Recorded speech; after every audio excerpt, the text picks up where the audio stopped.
আসসালামু আলাইকুম সবাইকে শুভেচ্ছা এবং স্বাগত ইংরেজি A to Z ক্লাসের নতুন একটি ভিডিওতে যেখানে আমরা আজকে জানবো how to make negative and interrogative sentence কিভাবে হচ্ছে যে একটা নাবোধক বাক্য বানাবেন এবং প্রশ্নবোধক বাক্য বানাবেন ইংরেজিতে।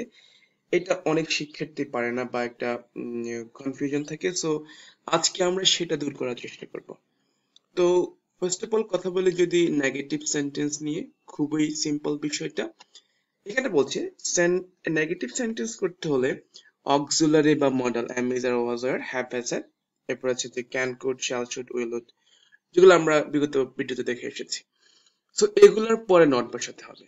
যদি আপনি নেগেটিভ করতে চান অক্সিলারি বা মডেল থাকলে ডু ডাজ ডিড ব্যতীত, যদি হচ্ছে আপনার এগুলা ব্যতীত অক্সিলারি বা মডেল থাকে এরপরে নট বসিয়ে নেগেটিভ করবেন। আর অ্যাকশন ভার্ব থাকলে আমরা পরের ভিডিওতে অ্যাকশন ভার্ব নিয়ে ইন ডিটেলস জানবো। যদি অ্যাকশন ভার্ব থাকে লাইক প্লে, রান, গো, তখন ওই অ্যাকশন ভার্বের পূর্বে do not, does not, did not বসাতে হবে এবং এরপরে ভার্ব ওয়ান হবে। আবার বলছি বিষয়টা, নেগেটিভ করতে হলে অক্সিলারি বা মডেলের পরে নট বসাতে হবে। আর অ্যাকশন ভার্ব থাকলে বা মেইন ভার্ব থাকলে অ্যাকশন ভার্ব থাকলে তার পূর্বে do not, does not, did not এবং পরে ভার্ব ওয়ান হবে। লাইক আম আ ডক্টর, এই যে এম আছে এখানে am not হয়ে গেছে। I can see a doctor, can আছে এখানে can not হয়ে গেছে।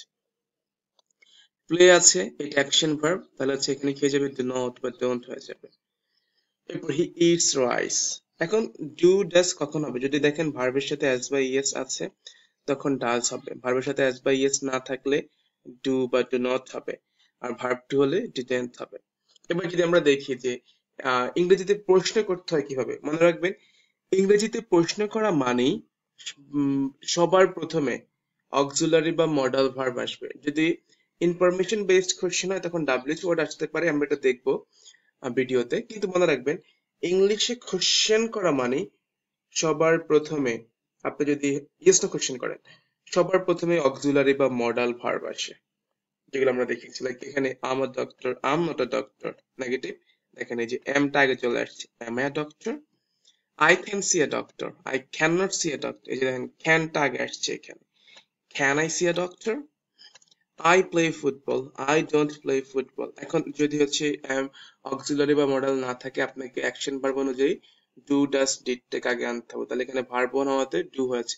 Do I play football, he eats rice, he doesn't eat rice, does he eat rice. এরপর he went to madrasa, he did not go to madrasa, did he go to madrasa. So আমি যদি সংক্ষেপে বলি, একটা সেন্টেন্সকে নেগেটিভ করার ক্ষেত্রে অক্সিলারি বা মডেল থাকলে তারপরে নট, অ্যাকশন ভার্ব থাকলে তারপরে do not, does not, did not এবং ভার্ব ওয়ান হবে। আর ইংলিশে কোশ্চেন করা মানে ইয়েস নো এর ক্ষেত্রে অক্সিলারি বা মডেল সবার প্রথমে আসে। সো এই ছিল আজকের ভিডিওতে। আমরা পরবর্তী ভিডিওতে 300 প্লাস অ্যাকশন ভার্ব শিখবো খুব সহজে। সো দেখা হচ্ছে পরবর্তী ভিডিওতে।